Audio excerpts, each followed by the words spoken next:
Pasal kedua, perdebatan Nabi Adam dan Nabi Musa. Imam Bukhari menuturkan, Qutaibah bercerita kepada kami, Ayyub bin An-Najjar bercerita kepada kami, dari Abu Salamah, dari Abu Hurairah, dari Nabi, beliau bersabda, Musa mendebat Adam, ia berkata padanya, kaulah yang telah mengeluarkan manusia dari syurga kerana dosa yang kau lakukan dan kau membuat mereka sengsara. Adam berkata, Hai Musa, kaulah yang dipilih Allah dengan risalah dan kalamnya. Patutkah kau mencelaku atas suatu hal yang telah ditakdirkan Allah padaku sebelum ia menciptakanku, atau atas takdirnya padaku sebelum ia menciptakanku? Rasulullah kemudian berkata, Adam akhirnya mengalahkan Musa. Muslim meriwayatkan hadis ini dari Amr an-Nakir, An-Nasai dari Muhammad bin Abdullah bin Yazid, dari Ayyub bin An-Najjar. Abu Mas'ud ad-Dimashqi menyatakan, Imam Bukhari dan Muslim tidak meriwayatkan hadis dari Amr an-Najjar dalam kitab Syahihain selain hadis ini. Juga diriwayatkan Ahmad dari Abdul Razak, dari Ma'mar, dari Himam, dari Abu Hurairah. Muslim meriwayatkannya dari Muhammad bin Rafiq, dari Abdul Razak. Imam Ahmad mengatakan, Abu Kamil bercerita kepada kami, Ibrahim bercerita kepada kami, Abu Shihab bercerita kepada kami, dari Humaid bin Abdul Rahman, dari Abu Hurairah, ia mengatakan, Rasulullah bersabda, Adam mendebat Musa. Musa berkata kepadanya, kau Adam, kesalahan telah mengeluarkanmu dari syurga. Adam menimpali, kau Musa, Allah memilihmu dengan risalah dan kalamnya. Patutkah kau mencelaku atas suatu perkara yang telah ditakdirkan padaku sebelum aku diciptakan? Rasulullah kemudian mengatakan, Adam akhirnya mengalahkan Musa. Beliau mengucapkannya sebanyak 2 kali. Saya, yakni Ibnu Katsir sampaikan, Imam Bukhari dan Muslim meriwayatkan hadis serupa dari Zuhri, dari Hamid bin Abdul Rahman, dari Abu Hurairah, dari Nabi. Imam Ahmad mengatakan, Muawiyah bin Ammar bercerita kepada kami, Zaidah bercerita kepada kami, dari Amzi, dari Abu Shalih, dari Abu Hurairah, dari Nabi, beliau bersabda, Adam dan Musa berdebat. Musa berkata, Hai Adam, kaulah yang diciptakan Allah dengan tangannya, ia tiupkan sebagian ruh ciptaannya padamu. Kau telah menyesatkan dan mengeluarkan manusia dari syurga. Adam kemudian mengatakan, kau Musa yang dipilih Allah dengan kalamnya, patutkah kau mencelaku atas suatu perbuatan yang kulakukan, yang telah ditakdirkan Allah padaku sebelum ia menciptakan langit dan bumi? Nabi kemudian mengatakan, Adam akhirnya mengalahkan Musa. At-Tirmizi dan An-Nasai juga meriwayatkan hadis ini dari Yahya bin Habib bin Adi, dari Ma'mar bin Sulaiman, dari ayahnya, dari Amzi. At-Tirmizi mengatakan, hadis Sulaiman At-Taimi dan Amzi Garib. Ia juga mengatakan, sebagian lainnya meriwayatkan hadis ini dari Amzi dari Abu Shalih dari Abu Sa'id. Ibnu Katsir sampaikan, seperti itu juga yang diriwayatkan Al-Hafiz Abu Bakar Al-Bazzar dalam musnadnya dari meriwayatkan bin Mutsanna, dari Muaz bin Asad, dari Fadal bin Musa, dari Al-Amzi, dari Abu Shalih, dari Abu Sa'id. Juga diriwayatkan Bazzar, Ammar bin Ali Al-Fallas bercerita kepada kami, Abu Muawiyah bercerita kepada kami, dari Amzi, dari Abu Shalih, dari Abu Hurairah, atau Abu Sa'id, dari Nabi. Ia kemudian menyebutkan hadis serupa. Ahmad mengatakan, Sufyan bercerita kepada kami, dari Ammar, ia mendengar Tawas, ia mendengar Abu Hurairah mengatakan, Rasulullah bersabda, Adam berdebat dengan Musa. Musa berkata, Hai Adam, engkau ayah kami, kau telah membuat kami rugi dan kau telah mengeluarkan kami dari syurga. Adam kemudian berseru kepadanya, Hai Musa, kaulah yang dipilih Allah dengan kalamnya, atau ia berkata, dengan risalahnya, menulis kitab Taurat untukmu dengan tangannya. Patutkah kau mencelaku atas suatu perkara yang telah ditakdirkan Allah padaku, 40 tahun sebelum ia menciptakanku? Nabi berkata, Adam mengalahkan Musa, Adam mengalahkan Musa, Adam mengalahkan Musa. Seperti itu pula yang diriwayatkan Imam Bukhari dari Ali bin Al-Madini, dari Sufyan, ia mengatakan, kami menghafalnya dari Ammar, dari Tawas, ia mengatakan, "Aku mendengar Abu Hurairah dari Nabi, beliau bersabda, Adam dan Musa berdebat. Musa berkata, 'Hai Adam, engkau ayah kami, kau telah membuat kami rugi dan kau telah mengeluarkan kami dari syurga.' Adam kemudian berkata padanya, 'Hai Musa, Allah memilihmu dengan kalamnya, ia menulis kitab Taurat untukmu dengan tangannya. Patutkah kau mencelaku atas suatu perkara yang telah ditakdirkan Allah padaku 40 tahun sebelum ia menciptakanku?' Nabi berkata, Adam mengalahkan Musa, Adam mengalahkan Musa, Adam mengalahkan Musa. Seperti itulah Nabi mengulang sebanyak 3 kali. Sufyan mengatakan, Abu Zinad bercerita kepada kami, dari Al-Aqraj, dari Abu Hurairah, dari Nabi, dengan matan yang sama. Hadis ini diriwayatkan oleh jamaah kecuali Ibnu Majah dari 10 jalur riwayat, dari Sufyan bin Uyainah, dari Ammar bin Dinar, dari Abdullah bin Tawas, dari ayahnya, dari Abu Hurairah, dari Nabi dengan matan serupa. Ahmad mengatakan, Abdul Rahman bercerita kepada kami, Hamad bercerita kepada kami, dari Ammar, dari Abu Hurairah, dari Nabi, beliau bersabda, Adam bertemu Musa lalu Musa berkata, "Kau Adam yang diciptakan Allah dengan tangannya, ia memerintahkan para malaikatnya untuk sujud padamu, menempatkanmu di syurga, lalu kau lakukan kesalahan seperti yang kau lakukan." Adam berkata, "Engkau Musa yang diajak berbicara dengan Allah, memilihmu dengan risalahnya, menurunkan kitab Taurat padamu. Mana yang ada lebih dulu, apakah aku ataukah takdir?" "Takdir," jawab Musa. Adam akhirnya mengalahkan Musa. Ahmad mengatakan, Affan bercerita kepada kami, Hamad bercerita kepada kami, dari Ammar bin Abu Ammar, dari Abu Hurairah, dari Nabi Humaid dari Hasan, dari seseorang. Hamad mengatakan, aku kira Jundub bin Abdullah Al-Bajali, dari Nabi, beliau bersabda, Adam bertemu Musa. Ia kemudian menyebutkan inti lanjutan hadis di atas. Hanya Ahmad yang meriwayatkan hadis di atas melalui sanad tersebut.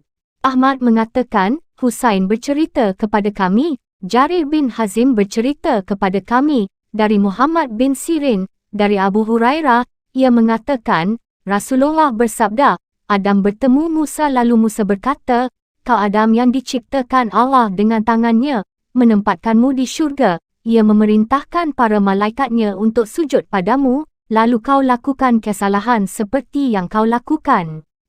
Adam berkata, "Engkau yang diajak berbicara dengan Allah, dan menurunkan kitab Taurat padamu. Bukankah kau mendapati kesalahan itu telah ditakdirkan untukku sebelum aku diciptakan?" "Betul," jawab Musa. Nabi kemudian berkata, Adam akhirnya mengalahkan Musa, Adam akhirnya mengalahkan Musa, Adam akhirnya mengalahkan Musa. Seperti itu juga yang diriwayatkan Hamad bin Zaid, dari Ayyub, dan Hisham dari Muhammad bin Sirin, dari Abu Hurairah secara marfu'. Juga riwayat Ali bin Ashim, dari Khalid, dan Hisham dari Muhammad bin Sirin. Hadis dengan semua sanad ini sesuai syarat Imam Bukhari dan Muslim. Ibnu Abi Hatim mengatakan, Yunus bin Abdul A'la bercerita kepada kami, Ibnu Wahab memberitakan kepada kami, Anas bin Iyad mengabarkan kepadaku, dari Haris bin Abu Dayyan, dari Yazid bin Hurmus, aku mendengar Abu Hurairah mengatakan, Rasulullah bersabda, Adam berdebat dengan Musa di sisi Rabb mereka. Musa berkata, kaulah yang diciptakan Allah dengan tangannya, ia tiupkan sebagian roh ciptaannya padamu, memerintahkan para malaikatnya untuk sujud padamu, dan menempatkanmu di syurga, kemudian kau menurunkan manusia ke bumi karena kesalahan yang kau perbuat. Adam berkata, kau Musa yang dipilih Allah dengan risalah dan kalamnya, ia memberimu lembaran-lembaran dengan penjelasan segala sesuatu yang tertera di dalamnya, dan ia mendekat padamu dengan berbisik. Berapa lama kau mendapati Allah menulis kitab Taurat? 40 tahun, jawab Musa. Adam bertanya, apakah di dalamnya kau menemukan? Adam telah durhaka kepada Rabbnya dan tersesat. Ya, jawab Musa. Adam berkata, patutkah kau mencelaku karena melakukan suatu amalan yang telah ditakdirkan Allah untuk kukerjakan 40 tahun sebelum ia menciptakanku? Rasulullah kemudian mengatakan, Adam akhirnya mengalahkan Musa. Haris mengatakan, Abdul Rahman bin Hurmuz juga menceritakan hadis itu padaku, dari Abu Hurairah, dari Rasulullah. Muslim meriwayatkan hadis di atas dari Ishaq bin Musa al-Ansari, dari Anas bin Iyad, dari Haris bin Abdul Rahman bin Abu Zanab, dari Yazid bin Hurmuz dan Al-Akraj, keduanya dari Abu Hurairah, dari Nabi dengan matan serupa. Ahmad mengatakan, Abdul Razak bercerita kepada kami, Makma memberitakan kepada kami, dari Zuhri, dari Abu Salama, dari Abu Hurairah, ia mengatakan, Rasulullah bersabda, Adam dan Musa berdebat. Musa berkata pada Adam, Hai Adam, kaulah yang telah memasukkan keturunanmu ke neraka. Adam mengatakan, Hai Musa, Allah memilihmu dengan risalah dan kalamnya, dan ia menurunkan kitab Taurat padamu. Bukankah kau menemukan penjelasan dalam kitab Taurat, bahawa aku diturunkan ke bumi? Ya, jawab Musa. Nabi kemudian mengatakan, Musa akhirnya dikalahkan Adam. Hadis ini sesuai syarat Imam Bukhari dan Muslim, hanya saja tidak ditahrij oleh keduanya dari jalur riwayat ini. Matan hadis kaulah yang telah memasukkan keturunanmu ke neraka, matan ini mungkar. Demikian seluruh jalur riwayat hadis di atas dari Abu Hurairah, diriwayatkan oleh Humaid bin Abdul Rahman, Zakwan bin Shalih As-Siman, Tawas bin Kaisan, Abdul Rahman bin Hurmuz al-Araj, Ammar bin Abu Ammar, Muhammad bin Sirin, Himam bin Munabih, Yazid bin Hurmuz, dan Abu Salamah bin Abdul Rahman.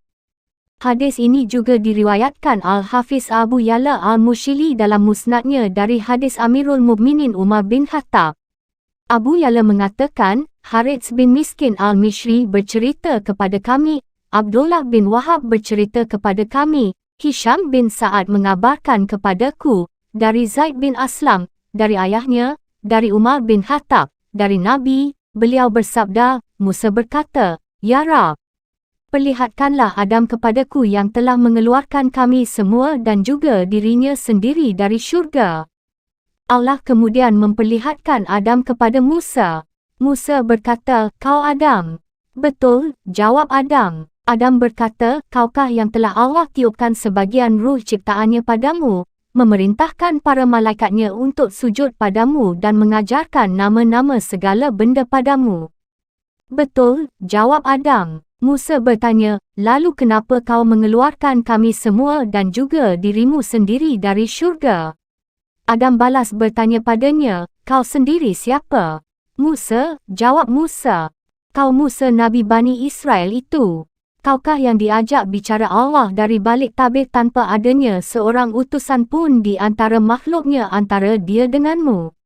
Tanya Adam. Betul, jawab Musa. Adam berkata, lalu kenapa kau mencelaku atas suatu perkara yang telah ditakdirkan Allah Azza wa Jalla sebelumnya? Rasulullah kemudian mengatakan, Adam akhirnya mengalahkan Musa. Adam akhirnya mengalahkan Musa. Juga diriwayatkan Abu Dawud dari Ahmad bin Salih al-Mishri, dari Ibnu Wahab dengan matan yang sama. Abu Ya'la mengatakan, Muhammad bin Mutsanna bercerita kepada kami. Abdul Malik bin Syabah al-Masma'i bercerita kepada kami. Umran bercerita kepada kami, dari Ar-Radini, dari Abu Majlas, dari Yahya bin Ya'mur, dari Ibnu Umar, dari Umar. Abu Muhammad mengatakan, dugaan besar saya, Umar menghubungkan sanad ini hingga kepada Rasulullah. Ia mengatakan, Adam bertemu Musa. Lalu Musa berkata pada Adam, Kau ayah manusia, Allah menempatkanmu di surga dan memerintahkan para malaikatnya untuk sujud padamu. Adam berkata, Hai Musa, bukankah kau mendapati kesalahan yang telah kuperbuat itu sudah ditakdirkan? Umar kemudian mengatakan, Adam akhirnya mengalahkan Musa. Adam akhirnya mengalahkan Musa. Sanad ini juga lumayan. Wallahu alam. Sebelumnya sudah dicantumkan riwayat Fadhal bin Musa dari Amzi, dari Abu Saleh, dari Abu Sa'id untuk hadis ini. Juga riwayat Imam Ahmad dari Affan, dari Hamad bin Salamah dari Humaid, dari Hasan, dari seseorang. Hamad mengatakan, aku kira dia adalah Jundub bin Abdullah al-Bajali. Dari Nabi, Adam bertemu Musa, ia menyebutkan lanjutan inti hadis di atas. Sikap sekte Qadariyah dan Jabariyah mengenai hadis percakapan antara Nabi Adam dan Nabi Musa. Banyak sekali sikap yang berbeza dari berbagai kelompok dalam memaknai hadis tersebut. Kalangan Qadariyah menolak hadis ini kerana menyebutkan adanya takdir yang sudah ada sejak zaman azali. Sebaliknya, hadis ini menjadi pijakan kalangan Jabariyah kerana memang secara gamblang hadis ini menyebutkan Adam akhirnya mengalahkan Musa. Adam beralasan pada takdir yang sudah ditentukan sejak zaman azali. Tanggapan mengenai pandangan ini akan disampaikan selanjutnya. Yang lain berpendapat, Adam mengalahkan hujah Musa kerana Musa mencela Adam atas suatu dosa yang Adam sudah bertaubat dari dosa tersebut, dan orang yang bertaubat laksana orang yang tidak memiliki dosa.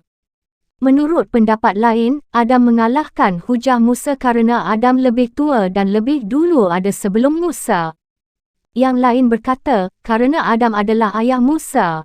Ada juga yang mengatakan, kerana syariat mereka berdua berbeza. Ada yang beralasan, kerana keduanya berada di dalam barzah, dan taklif sudah tidak lagi berlaku di sana menurut mereka. Jelasnya, hadis ini diriwayatkan dengan banyak sekali bentuk matan berbeza, sebahagian lainnya diriwayatkan secara makna, dan hadis ini masih perlu didiskusikan. Inti sebahagian besar matan-matan hadis ini dalam kitab Sahihain dan kitab-kitab lain menyebutkan, Musa mencela Adam kerana telah mengeluarkan dirinya sendiri dan juga keturunannya dari syurga. Adam kemudian berkata pada Musa, "Bukan aku yang mengeluarkan kalian dari syurga, yang mengeluarkan kalian dari sana adalah yang membuatku keluar dari sana, kerana memakan pohon yang dilarang untukku makan, dialah yang memberlakukan, mentakdirkan dan menentukan hal itu sebelum aku diciptakan. Dia adalah Allah Azza wa Jalla. Kau mencelaku atas suatu hal yang tidak lebih dari kerana dilarangnya memakan buah pohon tersebut, tapi aku memakannya.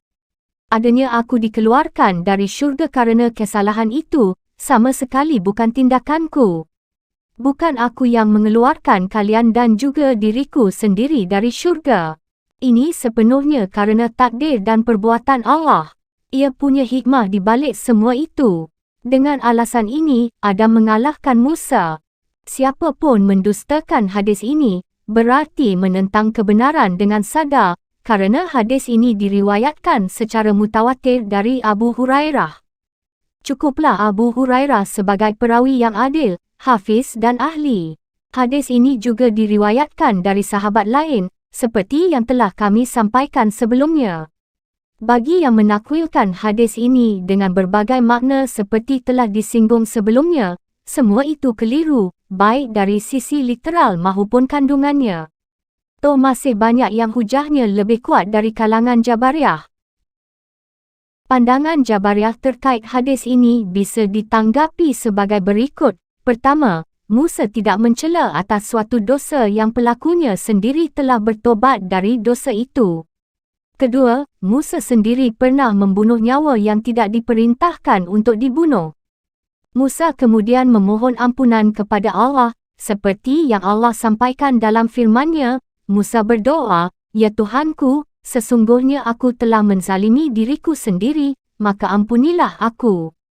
Maka Allah mengampuninya. Sungguh, Allah, Dialah yang Maha Pengampun, Maha Penyayang. Surah Al-Qasas ayat 16.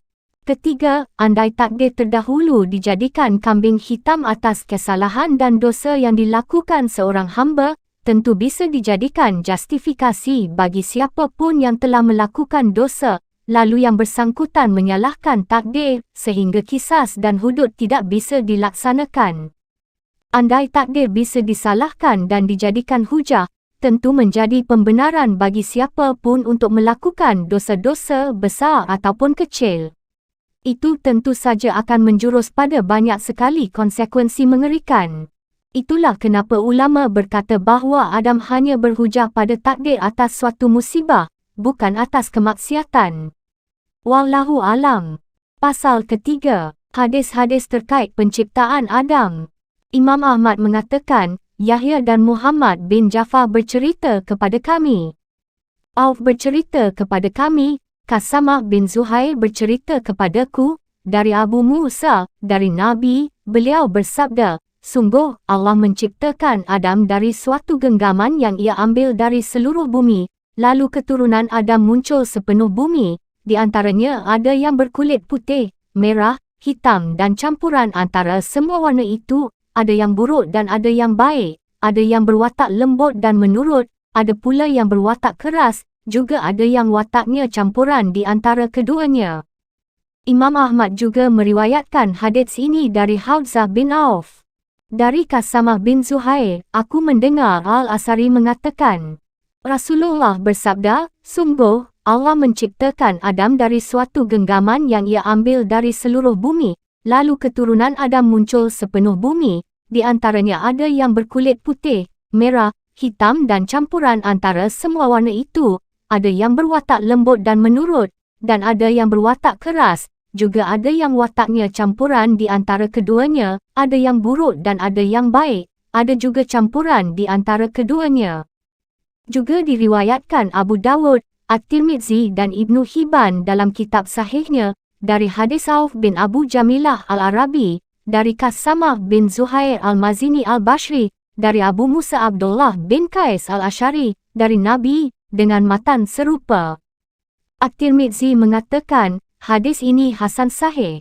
As-Sudi meriwayatkan dari Abu Malik dan Abu Salih, dari Ibnu Abbas, dari Murrah, dari Ibnu Mas'ud, dari sejumlah sahabat Rasulullah mereka mengatakan, Allah Azza wa Jalla mengutus Jibril ke bumi untuk mengambilkan sebagian tanah dari sana, lalu bumi mengatakan, aku berlindung kepada Allah darimu jika kau menghina atau mencelaku.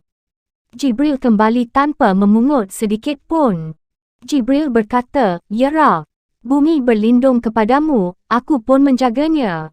Allah kemudian mengutus Mikail, bumi kembali memohon perlindungan kepada Allah darinya, Mikail pun menjaganya dan kembali, ia lalu mengatakan seperti yang dikatakan Jibril.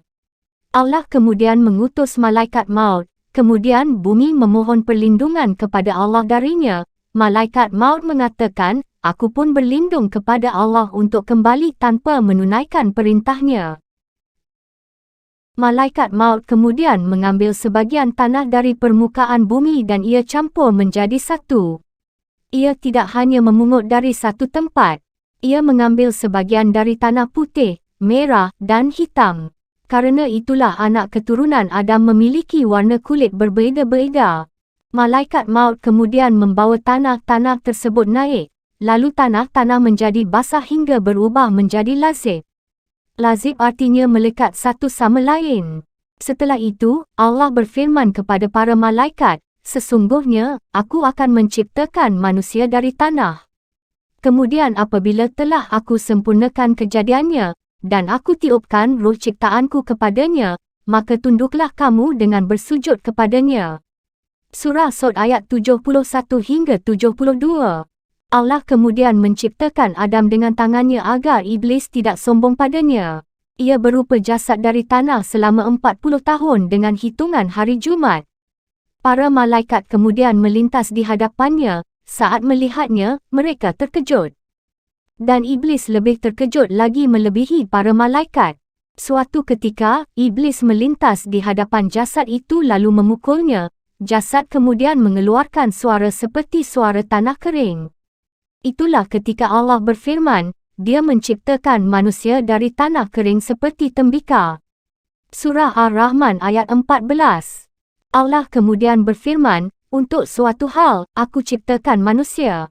Iblis kemudian masuk melalui mulut Adam dan keluar dari duburnya. Setelah itu ia berkata kepada para malaikat, jangan takut pada makhluk ini kerana Rabb kalian maha tinggi, sementara makhluk ini berlubang di bagian tengahnya. Sungguh, jika aku bisa menguasainya, pasti akan aku binasakan dia. Saat tiba waktu seperti yang dikehendaki Allah Azza wa Jalla untuk meniupkan roh padanya, Allah berfirman kepada para malaikat, setelah aku tiupkan sebagian roh ciptaanku padanya, sujudlah kalian semua padanya. Setelah Allah meniupkan roh padanya, lalu roh masuk di kepalanya, ia bersin, lalu para malaikat mengatakan, ucapkan, Alhamdulillah. Ia pun mengucapkan, Alhamdulillah.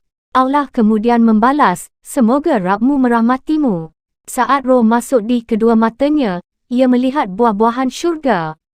Saat roh masuk ke perutnya, ia menginginkan makanan. Ia kemudian bangun sebelum roh sampai di kedua kakinya dan menghampiri buah-buahan syurga dengan terburu-buru. Itulah saat Allah berfirman, manusia dijadikan bertabiat tergesa-gesa. Surah Al-Anbiya ayat 37. Maka bersujudlah para malaikat itu semuanya bersama-sama, kecuali iblis.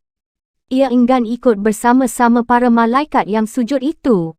Surah Al-Hijr ayat 30 hingga 31. Dan seterusnya hingga akhir kisah.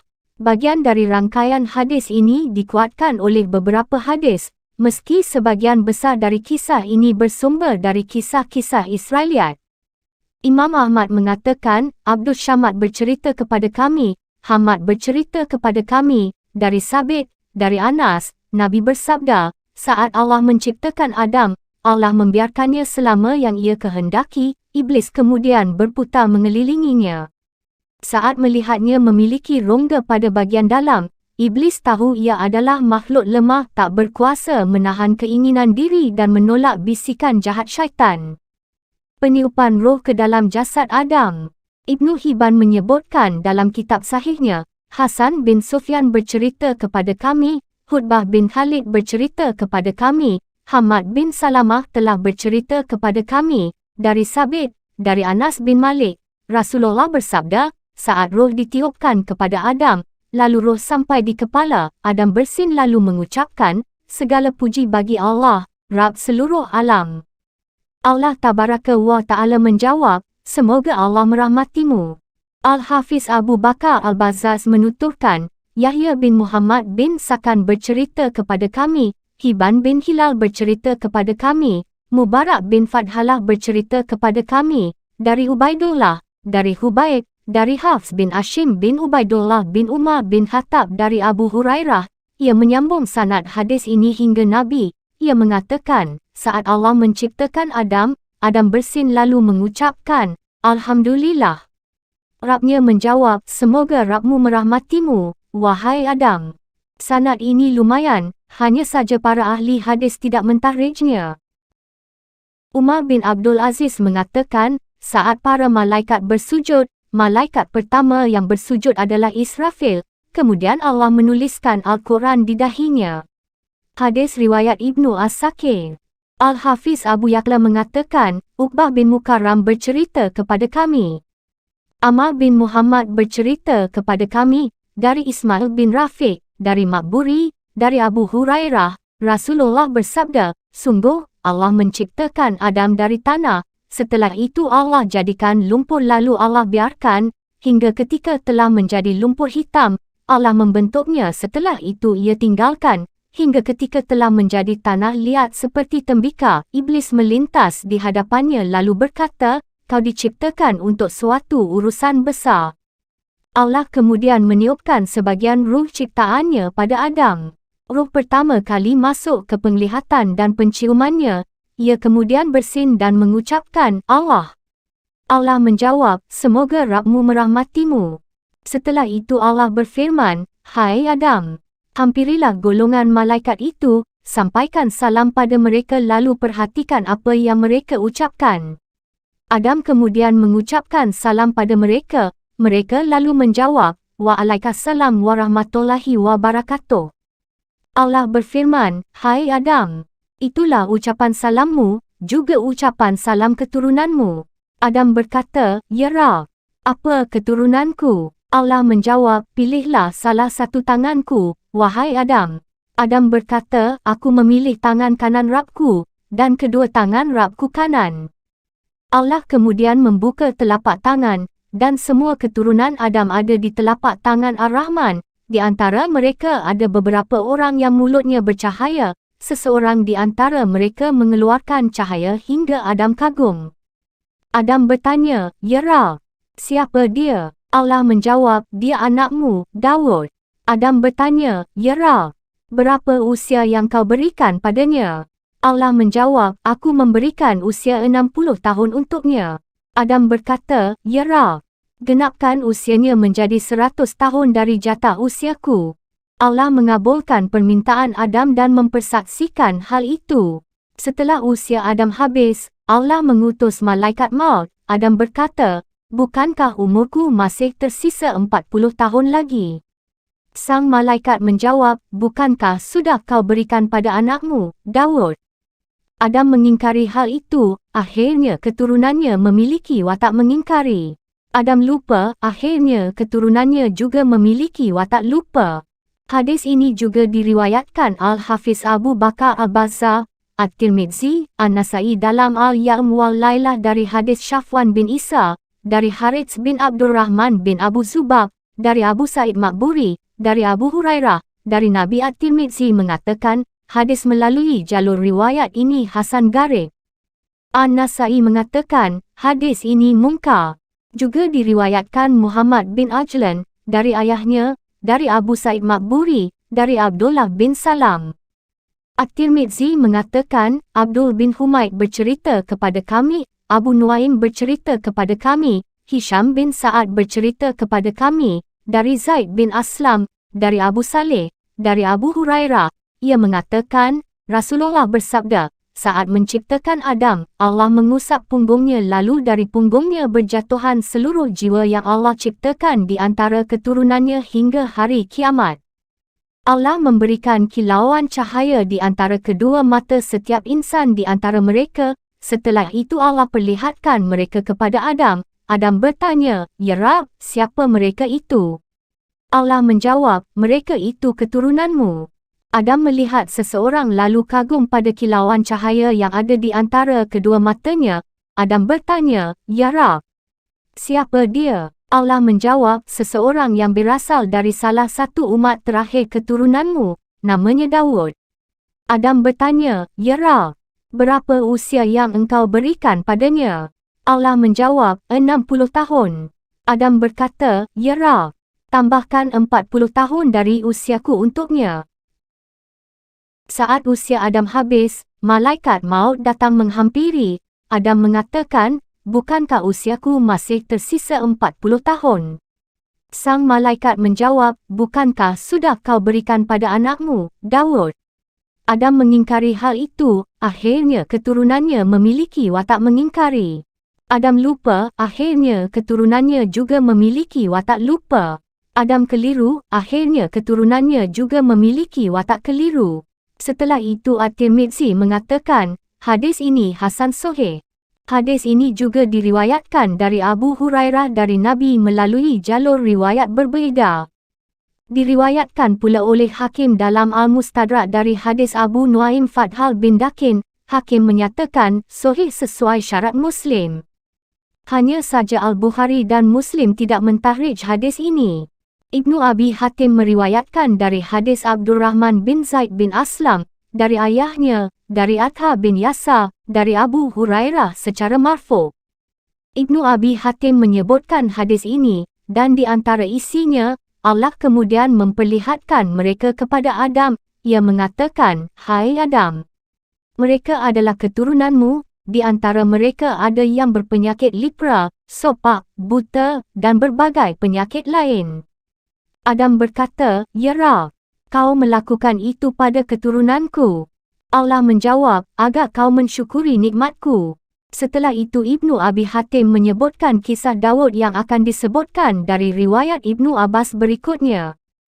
Imam Ahmad menyebutkan dalam musnadnya, Haitsam bin Arijah bercerita kepada kami, Abu Rabi' bercerita kepada kami, dari Yunus bin Maisarah, dari Abu Idris, dari Abu Darda, dari Nabi beliau bersabda, saat menciptakan Adam, Allah menepuk pundak sebelah kanannya, lalu ia keluarkan keturunannya yang berkulit putih laksana mutiara, lalu Allah menepuk pundak sebelah kiri Adam dan mengeluarkan keturunannya yang berkulit hitam laksana arang. Allah kemudian berfirman kepada keturunan yang ada di sebelah kanan Adam, mereka menuju syurga, dan aku tidak peduli, dan ia berfirman kepada keturunan yang ada di pundak kiri Adam, mereka menuju neraka, dan aku tidak peduli. Ibnu Abi Dunya menuturkan, Halaf bin Hisham bercerita kepada kami, Hakam bin Sinan bercerita kepada kami, dari Haushab, dari Hasan, ia mengatakan, saat menciptakan Adam, Allah mengeluarkan para penghuni syurga dari pipi kanannya dan mengeluarkan para penghuni neraka dari pipi kirinya. Mereka kemudian ditempatkan di muka bumi. Di antara mereka ada yang buta, tuli, dan berpenyakit. Adam lalu berkata, "Ya Rab, kenapa engkau tidak menyamakan anak-anakku?" Allah menjawab, "Hai Adam, aku ingin untuk disyukuri." Hadis serupa juga diriwayatkan Abdul Razak dari Ma'mar, dari Qatadah, dari Hasan. Penciptaan anak cucu Adam. Abu Hatib bin Hibban meriwayatkan dalam kitab Sahihnya, dari Muhammad bin Ishaq bin Huzaimah, dari Muhammad bin Bashar, Syafwan bin Isa bercerita kepada kami, Harits bin Abdul Rahman bin Abu Zubab bercerita kepada kami, dari Said Maqburi, dari Abu Hurairah, Rasulullah bersabda, saat Allah menciptakan Adam dan meniupkan roh pada dirinya, ia bersin, lalu mengucapkan, Alhamdulillah.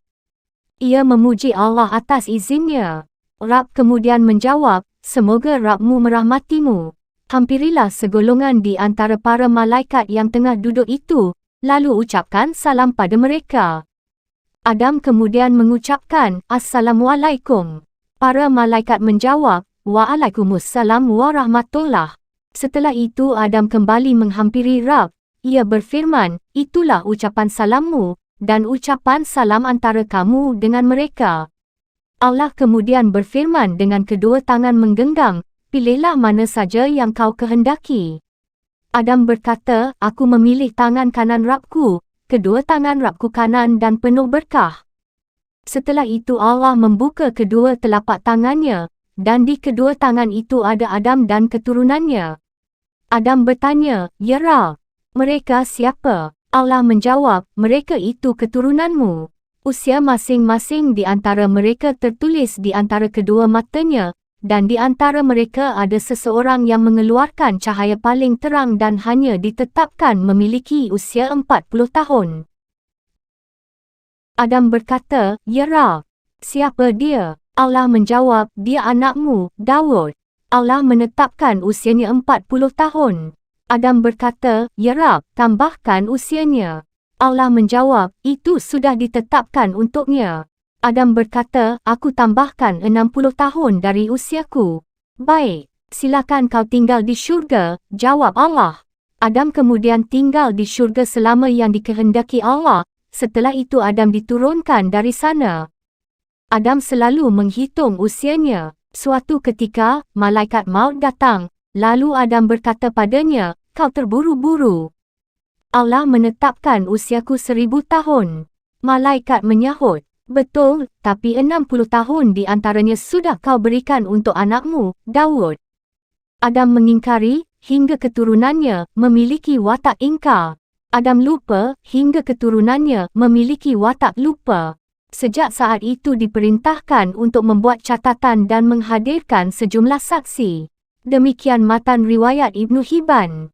Imam Bukhari meriwayatkan, dari Abdullah bin Muhammad, dari Abdul Razak, dari Mama, dari Himam bin Munabih, dari Abu Hurairah, dari Nabi, beliau bersabda, Allah menciptakan Adam dengan panjang 60 hasta, setelah itu Allah berfirman, pergilah lalu ucapkan salam pada sekelompok malaikat itu, dan dengarkan ucapan salam yang mereka sampaikan padamu, karena itulah ucapan salammu dan ucapan salam keturunanmu. Adam kemudian mengucapkan, Assalamualaikum. Para malaikat kemudian mengucapkan, Assalamu alaika warahmatullah. Mereka menambahkan, warahmatullah. Siapa pun yang masuk syurga bentuknya seperti Adam. Lalu bentuk fisik terus menyusut hingga sekarang. Hadis yang sama juga diriwayatkan Imam Bukhari dalam kitab Al-Istizan, meminta izin dari Yahya bin Ja'far, dan Muslim dari Muhammad bin Rafi, keduanya dari Abdul Razak. Imam Ahmad mengatakan, Rauh bercerita kepada kami, Hamad bin Salamah bercerita kepada kami, dari Ali bin Zaid, dari Sa'id bin Musayyib, dari Abu Hurairah, Rasulullah bersabda, tinggi Adam 60 hasta dan lebarnya 7 hasta. Petik 2. Hanya Ahmad yang meriwayatkan hadis ini. Imam Ahmad juga meriwayatkan, dari Affan, dari Hamad bin Salamah, dari Ali bin Zaid, dari Yusuf bin Mihran, dari Ibnu Abbas, ia menuturkan, saat ayat tentang hutang turun, Rasulullah menyampaikan, sungguh orang pertama yang mengingkari adalah Adam. Sungguh, orang pertama yang mengingkari adalah Adam. Sungguh, orang pertama yang mengingkari adalah Adam. Saat menciptakan Adam, Allah mengusap punggungnya, lalu dari punggungnya itu Allah mengeluarkan seluruh keturunannya hingga hari kiamat. Allah kemudian memperlihatkan seluruh keturunan Adam padanya. Adam melihat seseorang di antara mereka mengeluarkan cahaya terang. Ia bertanya, "Ya Rab, siapa dia?" Allah menjawab, "Dia anakmu, Daud." Adam bertanya, "Ya Rab, berapa usianya?" Allah menjawab, 60 tahun. Adam berkata, "Ya Rab, tambahkan usianya." Allah menjawab, "Tidak, kecuali jika aku tambahkan dari usiamu." Petik 1. Usia Adam tadinya 1000 tahun. Lalu Allah menambahkan 40 tahun untuk Daud diambilkan dari usia Adam. Allah mencatat hal itu dan mempersaksikan para malaikat untuknya. Saat Adam sekarat, malaikat maut datang menghampiri untuk mencabut nyawanya. Adam bilang, "Usiaku masih tersisa 40 tahun lagi." Dikatakan padanya, "Itu sudah kau berikan pada anakmu, Daud." Adam mengatakan, "Aku tidak melakukan itu." Allah kemudian memperlihatkan catatan dengan saksi para malaikat. Ahmad mengatakan, Aswad bin Amir bercerita kepada kami, Hamad bin Salamah bercerita kepada kami, dari Ali bin Yazid, dari Yusuf bin Mihran, dari Ibnu Abbas, ia menuturkan, Rasulullah bersabda, sungguh orang pertama yang mengingkari adalah Adam. Beliau mengucapkannya sebanyak 3 kali. Saat menciptakan Adam, Allah mengusap punggungnya, lalu dari punggungnya itu Allah mengeluarkan seluruh keturunannya. Allah kemudian memperlihatkan seluruh keturunan Adam padanya. Adam melihat seseorang di antara keturunannya mengeluarkan cahaya terang. Ia bertanya, "Ya Rab, tambahkan usianya." Allah menyahut, "Tidak, kecuali jika aku tambahkan dari usiamu." Allah kemudian menambahkan 40 tahun untuk Daud diambilkan dari usia Adam. Allah mencatat hal itu dan mempersaksikan para malaikat untuknya. Saat Allah hendak mencabut nyawa Adam, ia berkata, "Ajalku masih tersisa 40 tahun lagi." Dikatakan padanya, "Itu sudah kau berikan pada anakmu, Daud." Adam mengingkari, lalu Allah memperlihatkan catatan dan memberikan bukti. Allah menggenapkan usia Daud menjadi 100 tahun dan menggenapkan usia Adam sebanyak 1000 tahun. Hanya Ahmad dan Ali bin Zaid yang meriwayatkan hadis ini. Dalam hadis ini terdapat suatu hal yang kurang berkenan. Hadis ini juga diriwayatkan Tabrani dari Ali bin Abdul Aziz, dari Hajjaj bin Minhal, dari Hamad bin Salamah, dari Ali bin Zaid, dari Yusuf bin Mihran, dari Ibnu Abbas, dan lainnya. Dari Hasan, ia menuturkan, saat ayat tentang hutang turun, Nabi bersabda, sungguh orang pertama yang mengingkari adalah Adam. Beliau mengucapkannya sebanyak 3 kali. Tabrani menyebutkan lanjutan hadits hingga tuntas.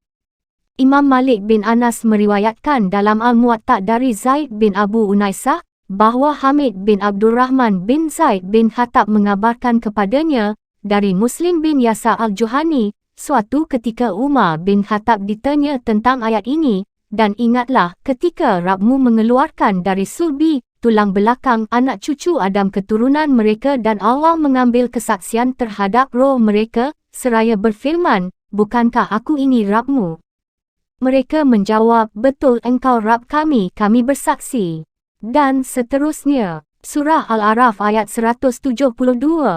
Umar bin Khattab mengatakan, aku pernah mendengar Rasulullah bersabda tentang ayat ini, sungguh, Allah menciptakan Adam, setelah itu mengusap punggungnya dengan tangan kanannya, kemudian dari punggungnya itu ia mengeluarkan keturunan Adam. Allah berfirman, aku menciptakan mereka untuk syurga dan dengan amalan penghuni syurga yang mereka kerjakan. Setelah itu mengusap punggungnya, kemudian dari punggungnya itu ia mengeluarkan keturunan Adam. Allah berfirman, aku menciptakan mereka untuk neraka dan dengan amalan penghuni neraka yang mereka kerjakan. Seorang sahabat kemudian berkata, wahai Rasulullah, lalu untuk apa kita melakukan amalan tu? Semuanya sudah ditakdirkan. Rasulullah menjelaskan, ketika Allah menciptakan seorang hamba untuk syurga, Allah membuat orang tersebut melakukan amalan penghuni syurga hingga ia meninggal dalam kondisi melakukan salah satu amalan penghuni syurga, sehingga dengan amalan itu ia masuk syurga.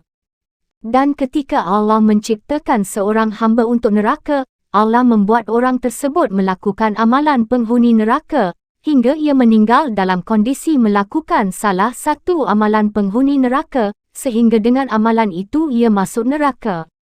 Petik 2. Demikian riwayat Imam Ahmad, Abu Dawud, At-Tirmidzi, An-Nasai, Ibnu Jarir, Ibnu Abi Hatim, Abu Hatim bin Hibban dalam kitab Sahihnya dari sejumlah jalur riwayat dari Imam Malik dengan matan yang sama. At-Tirmidzi mengatakan, hadis ini hasan. Muslim bin Yasa tidak mendengar dari Umar. Pernyataan senada juga disampaikan Abu Hatim dan Abu Zurah. Abu Hatim menambahkan, di antara keduanya ada perawi perantara bernama Nuaim bin Rabi'ah.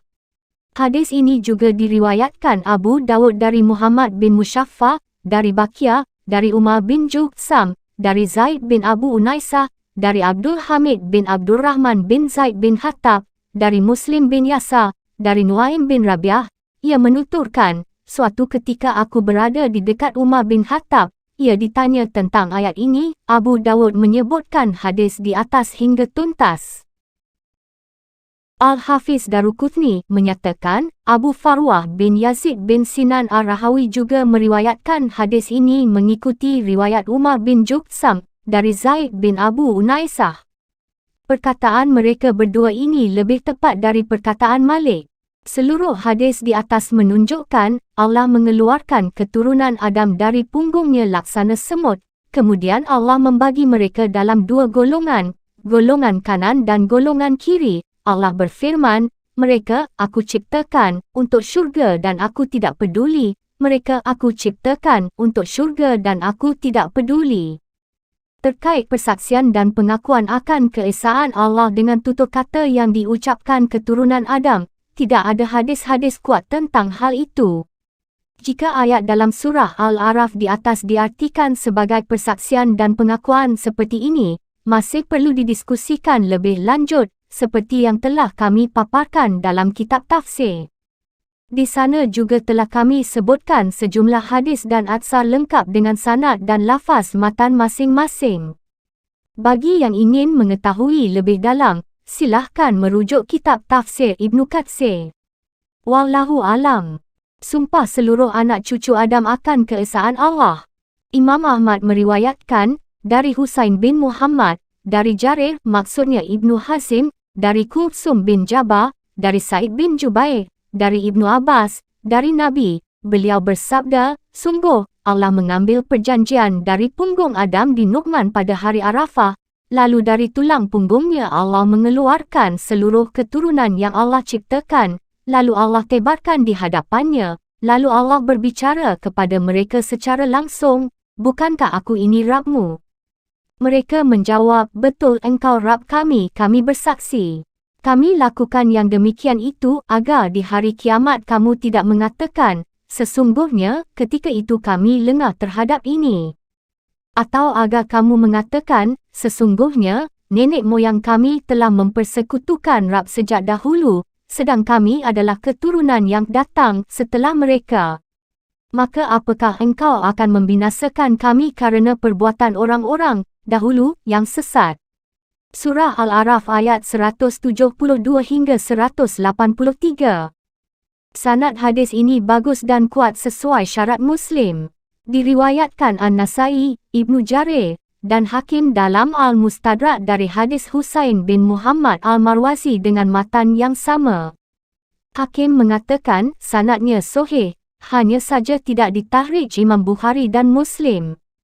Hanya saja hadis ini diperdebatkan, karena Kulsum bin Jabbar meriwayatkan hadis ini secara marfu' dan juga mauquf. Sa'id bin Jubair meriwayatkan hadis ini dari Ibnu Abbas secara mauquf. Seperti itu juga dengan riwayat Al-Awfa, Al-Wabili, Dahak dan Abu Hamzah dari Ibnu Abbas secara mauquf. Riwayat mauquf lebih banyak dan lebih kuat. Wallahu alam. Hadis ini juga diriwayatkan dari Abdullah bin Umar secara mauquf dan marfu'. Riwayat yang mauquf lebih sahih. Kalangan yang berpendapat bahawa pengambilan sumpah dari keturunan Adam ini benar-benar terjadi, mereka adalah jumhur ulama, berpedoman pada riwayat Imam Ahmad. Hajjaj bercerita kepada kami, Syu'bah bercerita kepadaku, dari Abu Umran Al-Jauni, dari Anas bin Malik, dari Nabi, beliau bersabda, dikatakan pada salah satu penghuni neraka pada hari kiamat, andai kau memiliki segala sesuatu di bumi, apakah kau akan menebus diri dengan semua itu, dari siksaku? Ya, jawab hamba itu. Allah berfirman, aku menginginkan yang lebih mudah dari itu. Aku telah mengambil perjanjian darimu saat kau berada di tulang punggung Adam, agar kau tidak menyekutukanku dengan apapun, tapi kau tetap bersikeras untuk menyekutukanku. Hadis riwayat Bukhari dan Muslim dari Syu'bah dengan matan yang sama.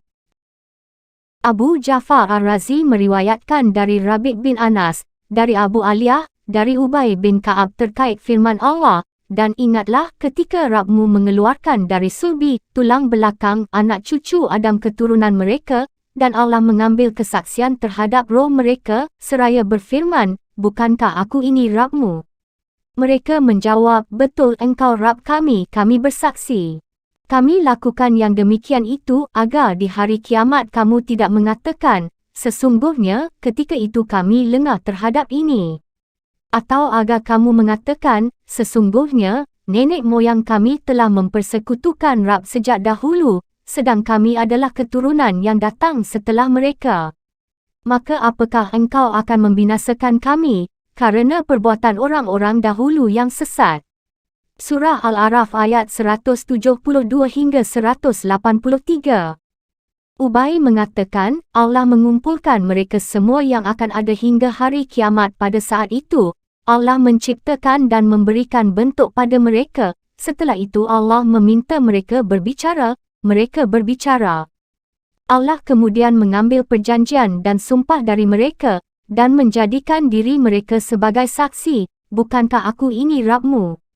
Mereka menjawab, betul engkau Rabb kami bersaksi. Kami lakukan yang demikian itu, dan seterusnya. Allah berfirman, aku jadikan 7 langit, 7 bumi, dan ayah kalian sebagai saksi bagi kalian, agar kelak pada hari kiamat kalian tidak mengatakan kami tidak mengetahui itu. Petik 1. Ketahuilah, sungguh tiada ilah yang berhak diibadahi dengan sebenarnya selainku, tiada Rabb selainku. Janganlah kalian menyekutukanku dengan apapun. Sungguh, aku akan mengutus rasul-rasul pada kalian untuk mengingatkan janjiku ini pada kalian, dan aku akan menurunkan kitabku pada kalian. Petik 1. Mereka mengatakan, kami bersaksi bahawa engkau Rabb dan ilah kami. Tiada Rabb bagi kami selainmu, tiada ilah yang berhak diibadahi dengan sebenarnya bagi kami selainmu. Mereka mengakui ketaatan untuknya pada saat itu. Allah kemudian mengangkat ayah mereka, Adam, lalu Adam melihat mereka. Ia melihat di antara mereka ada yang kaya dan ada juga yang miskin. Ada yang bagus bentuk rupanya dan ada yang tidak seperti itu. Ia kemudian berkata, Ya Rabb, kenapa engkau tidak menyamakan semua hamba-hambamu? Allah menjawab, sungguh, aku ingin disyukuri. Petik 1. Di antara mereka, Adam melihat para nabi, mereka laksana lentera, mereka memancarkan cahaya, mereka diistimewakan dengan perjanjian lain, perjanjian risalah dan nubuah. Itulah yang difirmankan Allah, dan ingatlah ketika kami mengambil perjanjian dari para nabi dan dari engkau sendiri, dari Nuh, Ibrahim, Musa dan Isa putra Maryam, dan kami telah mengambil dari mereka perjanjian yang teguh. Surah Al-Ahzab ayat 7. Maka hadapkanlah wajahmu dengan lurus kepada agama Islam, sesuai fitrah Allah disebabkan Dia telah menciptakan manusia menurut fitrah itu. Tidak ada perubahan pada ciptaan Allah. Surah Ar-Rum ayat 30. Terkait hal itu, Allah berfirman, Muhammad salah seorang pemberi peringatan di antara para pemberi peringatan yang telah terdahulu. Surah An-Najm ayat 56. Dan kami tidak mendapati kebanyakan mereka memenuhi janji. Sebaliknya yang kami dapati kebanyakan mereka adalah orang-orang yang benar-benar fasik. Surah Al-A'raf ayat 102. Hadis diriwayatkan oleh para imam hadis, Abdullah bin Ahmad, Ibnu Abi Hatim, Ibnu Jarir, dan Ibnu Mardawai dalam kitab tafsir masing-masing dari jalur Abu Ja'far. Juga diriwayatkan dari Mujahid, Ikrimah, Said bin Jubair, Hasan al-Bashri, Qatadah, As-Sudi, dan ulama salaf lain dengan bentuk-bentuk matan yang selaras dengan hadis-hadis di atas. Seperti telah disebutkan sebelumnya, ketika Allah memerintahkan para malaikat untuk bersujud kepada Adam, mereka semua menjalankan perintah ilahi ini, namun iblis enggan bersujud pada Adam kerana dengki dan memusuhi. Akhirnya Allah mengusir, menjauhkannya dari rahmat, dan mengeluarkannya dari syurga. Allah menurunkan iblis ke bumi dalam keadaan terusir, terlaknat dan terkutuk. Imam Ahmad menyatakan, Waqi', Ya'la dan Muhammad bin Ubaid bercerita kepada kami, mereka mengatakan, Amzi bercerita kepada kami, dari Abu Shalih, dari Abu Hurairah, ia berkata, Rasulullah bersabda, saat anak Adam membaca ayat sajdah lalu ia bersujud, syaitan menjauh dengan menangis sambil mengatakan, duhai celakanya. Anak Adam diperintahkan bersujud, lalu ia bersujud sehingga ia mendapatkan syurga, sementara aku diperintah bersujud tapi aku mendurhakai perintah itu, sehingga aku mendapat neraka. Hadis riwayat Muslim dari hadis Waqi' dan Abu Muawiyah dari Amzi dengan matan yang sama. Saat Adam menempati syurga, baik di langit ataupun di bumi, sesuai perbezaan pendapat sebelumnya terkait masalah ini, di sana Adam tinggal bersama sang isteri, Hawa. Keduanya memakan makanan syurga dengan leluasa seperti yang mereka berdua kehendaki. Namun kala keduanya memakan buah pohon yang dilarang, pakaian yang menutupi tubuh mereka berdua dicabut, dan keduanya diturunkan ke bumi. Perbezaan pendapat terkait tempat di mana keduanya diturunkan, juga sudah disampaikan sebelumnya. Masa tinggal Adam di syurga dan waktu dikeluarkannya. Ulama juga berbeza pendapat terkait berapa lama Adam berada di syurga. Sebagian berpendapat, sebagian hari seperti hari-hari ukuran dunia. Riwayat marfu' Muslim dari Abu Hurairah sudah disebutkan sebelumnya. Di sana disebutkan, Adam diciptakan pada saat-saat terakhir hari Jumaat.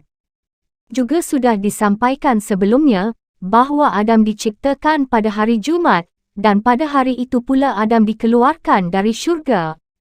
Jika memang benar hari di mana Adam diciptakan dan dikeluarkan dari syurga sama seperti hari Jumaat ukuran dunia, pendapat ini masih perlu dikaji lebih jauh.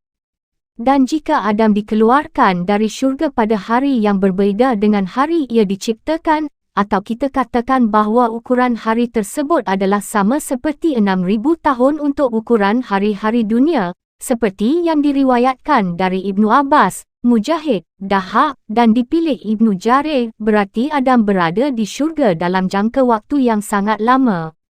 Ibnu Jarir menjelaskan, seperti diketahui, Adam diciptakan pada saat-saat terakhir hari Jumaat, yang mana sesaatnya adalah selama 83 tahun 4 bulan. Karena saat Adam masih berbentuk tanah yang berwujud dan ruh belum ditiupkan, ia bertahan selama 40 tahun dalam kondisi seperti itu. Selanjutnya Adam berada di syurga sebelum diturunkan dari sana selama 43 tahun. Wallahu alam. Abdul Razak meriwayatkan dari Hisham, Hasan meriwayatkan dari Atha bin Abu Rabah dari Siwa, saat Adam diturunkan dari syurga, kedua kakinya berada di bumi sementara kepalanya berada di langit. Allah kemudian menyusutkan bentuk fisik Adam menjadi 60 hasta. Atsa serupa juga diriwayatkan dari Ibnu Abbas. Riwayat di atas perlu dicermati lebih jauh, karena disebutkan dalam hadis muttafaq alaih dari Abu Hurairah, Rasulullah bersabda, sungguh, Allah menciptakan Adam dengan panjang 60 hasta, lalu bentuk fisiknya terus menyusut hingga sekarang. Ini menunjukkan Adam diciptakan dengan panjang 60 hasta, tidak lebih dari itu. Sementara bentuk fisik keturunannya terus mengalami penyusutan hingga saat ini. Ibnu Jarir meriwayatkan dari Ibnu Abbas. Allah berfirman, "Wahai Adam, sungguh, aku memiliki tanah haram tepat sejajar dengan arasku, maka pergilah, lalu bangunkan sebuah rumah untukku di sana, lalu kelilingilah rumah itu seperti para malaikat mengelilingi arasku." Allah kemudian mengutus seorang malaikat kepada Adam, memberitahukan tempatnya, mengajarkan manasik-manasik padanya, dan menyampaikan padanya bahawa setiap ayunan langkah kaki Adam menjadi ibadah yang mendekatkan diri padanya setelah itu. Diriwayatkan pula dari Ibnu Abbas, makanan pertama yang dimakan Adam di bumi berawal dari Jibril. Jibril datang dengan membawa 7 biji gandum. Adam bertanya, "Apa ini?" Jibril menjawab, "Ini adalah pohon yang dilarang untuk kau makan, lalu kau makan." "Apa yang harus aku lakukan dengan biji-bijian itu?" tanya Adam. "Tanamlah di bumi," jawab Jibril. Adam kemudian menanam biji-bijian gandum tersebut. Berat setiap bijinya lebih dari berat 100,000 biji gandum dunia. Gandum kemudian tumbuh, Adam lalu memanennya. Setelah itu Adam menebahkan, yakni memisahkan kulit dan isi biji-biji gandum kemudian menampi. Setelah itu ia tumbuk, membuat adonan dan ia jadikan roti. Kemudian setelah melalui jerih payah yang cukup melelahkan, Adam memakannya. Itulah firman Allah, "Maka sekali-kali jangan sampai dia mengeluarkan kamu berdua dari syurga, nanti kamu celaka." Surah Toha ayat 117. Pakaian pertama Adam dan Hawa berasal dari bulu domba. Adam menggerus bulu-bulu domba, lalu ia tenun dan dibuat jubah untuk ia kenakan, serta baju panjang dan kerudung untuk Hawa. Ulama juga berbeza pendapat, apakah Adam dan Hawa punya anak di syurga. Menurut salah satu pendapat, keduanya hanya punya anak di bumi. Yang lain menyatakan Adam dan Hawa punya anak di syurga. Qabil dan saudarinya termasuk anak-anak yang dilahirkan di sana. Wallahu alam. Ulama menyebutkan, setiap kali melahirkan, Hawa melahirkan sepasang anak lelaki dan perempuan. Adam diperintahkan untuk menikahkan setiap anak lelaki dengan saudari kembar saudaranya, dan setiap anak perempuan dengan saudara kembar saudarinya. Tidak halal saudara perempuan menikah dengan saudara lelaki yang lahir bersamaan. Pasal keempat. Kisah dua anak Adam, Qabil dan Habil. Allah berfirman, "Dan ceritakanlah yang sebenarnya kepada mereka tentang kisah kedua putera Adam, ketika keduanya mempersembahkan kurban, maka kurban salah seorang dari mereka berdua diterima, dan dari yang lain tidak diterima. Qabil berkata, 'Sungguh, aku pasti membunuhmu.' Habil berkata, 'Sesungguhnya, Allah hanya menerima amal dari orang yang bertakwa. Sungguh, jika engkau menggerakkan tanganmu kepadaku untuk membunuhku, aku tidak akan menggerakkan tanganku kepadamu untuk membunuhmu. Aku takut kepada Allah, Rabb seluruh alam. Sesungguhnya, aku ingin agar engkau kembali dengan membawa dosa membunuhku dan dosamu sendiri, maka engkau akan menjadi penghuni neraka, dan itulah balasan bagi orang yang zalim.' Maka nafsu Qabil mendorongnya untuk membunuh saudaranya, kemudian dia pun benar-benar membunuhnya, maka jadilah dia termasuk orang yang rugi. Kemudian Allah mengutus seekor burung gagak menggali tanah untuk diperlihatkan kepada Qabil bagaimana dia seharusnya menguburkan mayat saudaranya. Qabil berkata, 'Oh, celaka aku.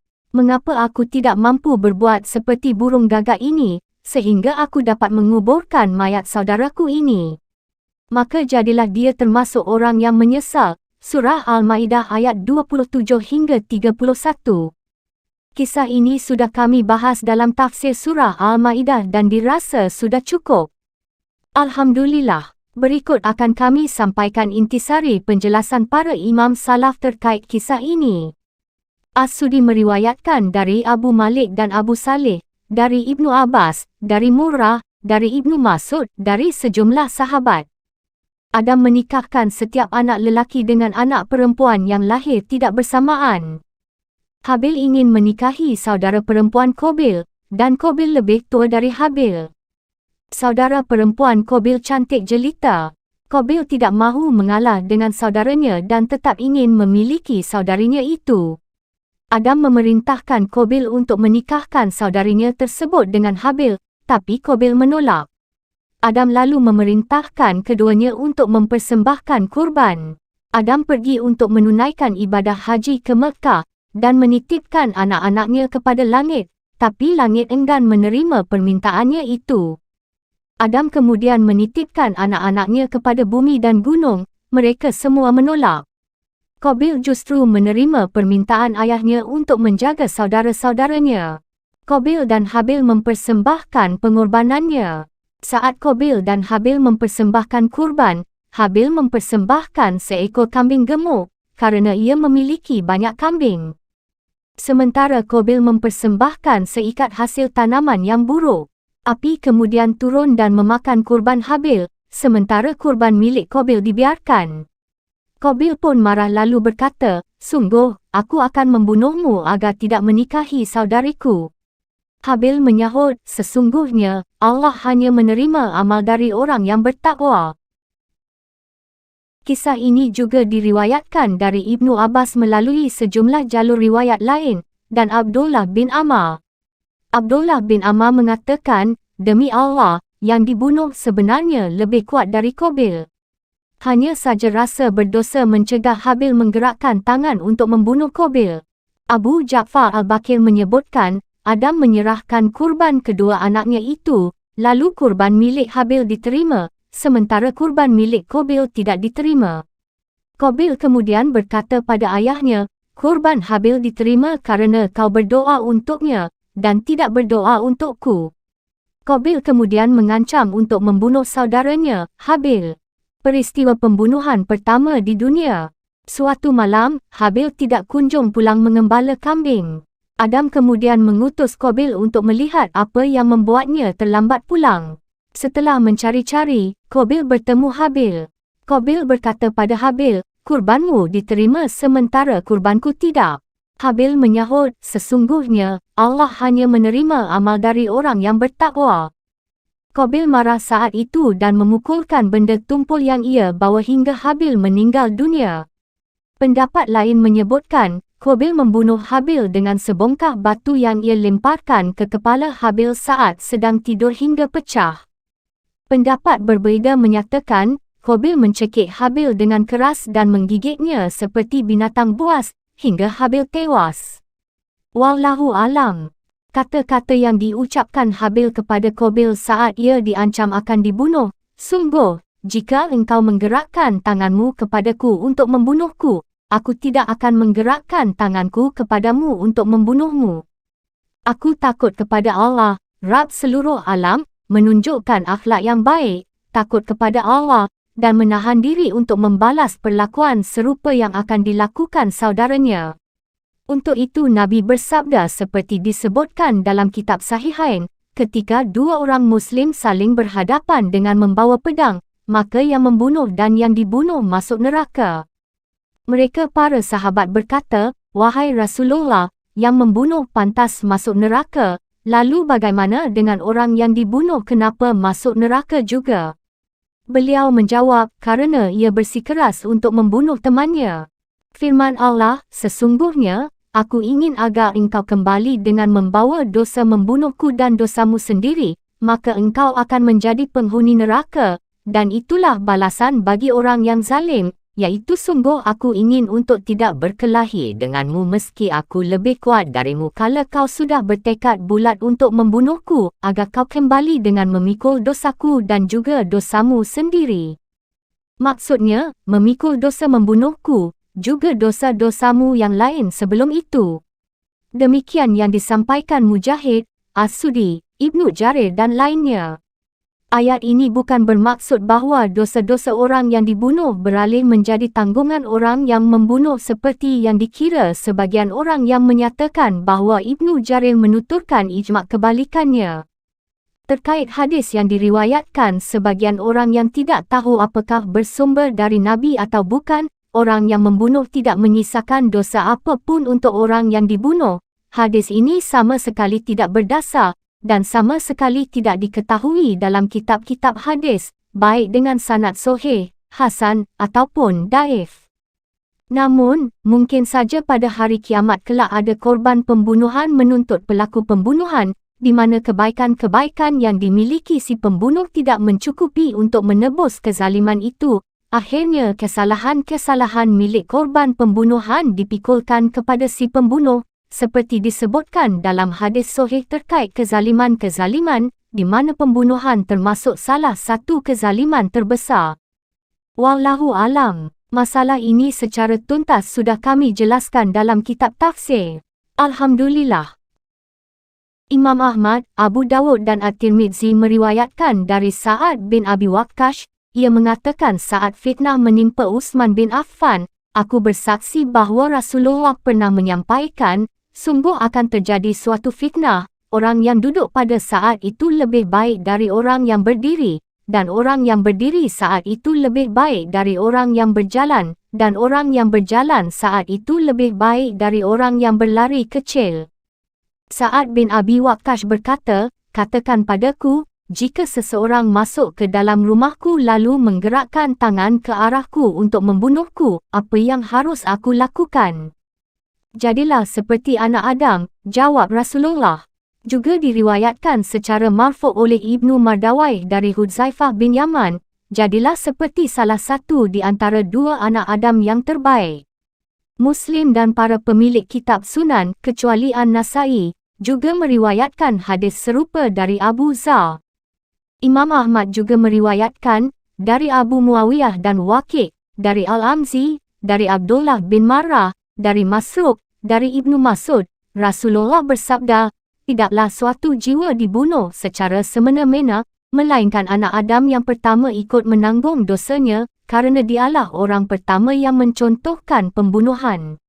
Hadis riwayat jamaah, kecuali Abu Dawud, dari hadis Amzi. Seperti juga yang diriwayatkan dari Abdullah bin Amr bin As dan Ibrahim An-Nakhai, keduanya menyebutkan hadis yang sama. Lokasi pembunuhan Habil. Menurut keterangan beberapa ulama, yang kemungkinan besar mengutip dari ahli kitab, bahawa lokasi terbunuhnya Habil adalah di kawasan Pegunungan Kasyun, sebelah utara Damaskus, terdapat sebuah gua bernama Gua Dam. Gua ini dikenal sebagai tempat Qabil membunuh saudaranya, Habil. Informasi ini dinukil dari ahli kitab. Hanya Allah yang mengetahui keabsahan informasi ini. Al-Hafiz Ibnu As-Sakir menyebutkan dalam biografi Ahmad bin Katsir Ibnu As-Sakir, menyatakan bahawa Ahmad bin Katsir termasuk salah seorang yang saleh, bermimpi bertemu Nabi, Abu Bakar, Umar dan Habil. Habil diminta bersumpah bahawa darah itu adalah darahnya. Habil kemudian bersumpah. Ahmad bin Katsir menyebutkan, ia memohon kepada Allah agar menjadikan tempat tersebut sebagai tempat terkabulnya doa. Permintaan itu dikabulkan dan dibenarkan Rasulullah kerana beliau sendiri dalam mimpi Ahmad bin Katsir, Abu Dawud dan Umar biasa berkunjung ke tempat itu setiap hari Khamis. Dengan asumsi kisah mimpi Ahmad bin Katsir ini benar, tetap tidak menimbulkan efek hukum syar'i. Wallahu alam. Firman Allah, kemudian Allah mengutus seekor burung gagak menggali tanah untuk diperlihatkan kepada Qabil. Bagaimana dia seharusnya menguburkan mayat saudaranya. Qabil berkata, oh, celaka aku. Mengapa aku tidak mampu berbuat seperti burung gagak ini, sehingga aku dapat menguburkan mayat saudaraku ini? Maka jadilah dia termasuk orang yang menyesal. Surah Al-Maidah ayat 31. Sebagian ulama menyebutkan, setelah membunuh saudaranya, Qabil memanggul jasad saudaranya selama 1 tahun. Yang lain menyebut selama 100 tahun. Qabil terus seperti itu hingga Allah mengutus 2 ekor burung gagak. As-Sudi diriwayatkan sanadnya dari para sahabat, Allah mengutus 2 orang bersaudara, keduanya kemudian terlibat perkelahian, hingga salah satunya membunuh yang lain. Setelah membunuh saudaranya itu, ia menggali, lalu ia lemparkan jenazah saudaranya itu ke dalam liang tersebut. Ia pendam lalu tanahnya ia ratakan kembali. Saat Qabil melihat hal itu, oh, celaka aku. Mengapa aku tidak mampu berbuat seperti burung gagak ini, sehingga aku dapat menguburkan mayat saudaraku ini? Qabil melakukan seperti yang dilakukan burung gagak, lalu ia kubur mayat saudaranya itu. Kesedihan Nabi Adam atas meninggalnya Habil. Para ahli sejarah dan sirah menyebutkan, Adam dirundung kesedihan mendalam atas kematian Habil dan menuturkan bait-bait syair elegi seperti disampaikan Ibnu Jarir dari Ibnu Humay.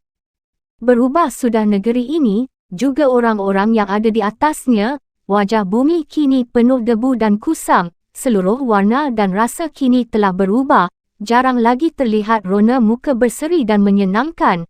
Ada yang menyahut kata-kata Adam di atas, "Wahai Abu Habil, keduanya sama-sama terbunuh, yang masih hidup berubah laksana mayat yang disembelih.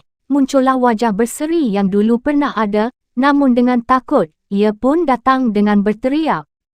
Syair ini perlu diperiksa kebenarannya. Mungkin saja Adam mengeluarkan kata-kata sedih, namun dengan bahasanya sendiri, dan sebagian orang mengarang bait-bait syair di atas sebagai ungkapan kesedihan Adam. Dan menurutku seperti itu. Wallahu alam. Mujahid menyebutkan, hukuman Qabil disegerakan saat ia membunuh saudaranya, Habil. Betis Qabil melekat dengan paha, dan wajahnya selalu ia hadapkan ke arah matahari sebagai hukuman yang disegerakan atas dosa, perlakuan semena-mena dan kedengkiannya terhadap saudara sekandung. Disebutkan dalam hadis dari Rasulullah, beliau bersabda, tidak ada suatu dosa yang paling layak untuk Allah segerakan hukumannya di dunia di samping azab yang Allah simpan untuk pelakunya di akhirat nanti, melebihi dosa berlaku semena-mena dan memutuskan kekerabatan. Keturunan Qabil menurut versi ahli kitab.